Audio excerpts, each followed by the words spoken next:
Hi kitchen friends! Looking for some inspiration for your pasta? Welcome to Jules Flavor Bliss! And I've got a collection of yummy and simple pasta sauces.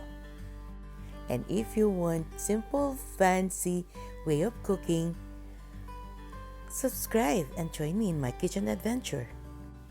And in today's episode, I'll be sharing with you how to cook pasta alla cozze or tahong or mussels. So come on, join me in my kitchen and let's start cooking. Okay, let's saute the garlic. And then add the tomatoes. And we're using a medium fire in this stage. And then we'll add the mussels or tahong. And because it's already salty, we'll not be adding any more salt for this.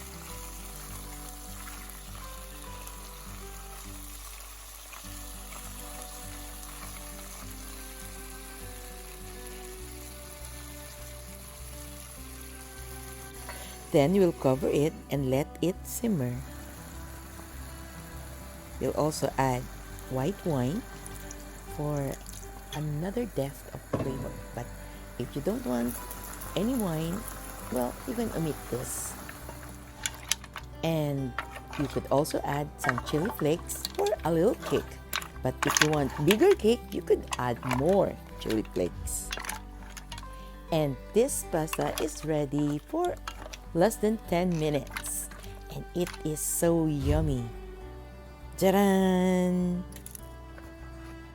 Arrange it in a platter and garnish with the scales of Parmesan cheese or any cheese you have at home. And for the greenery, I use rockets or rucola. Then drizzle it with olive oil.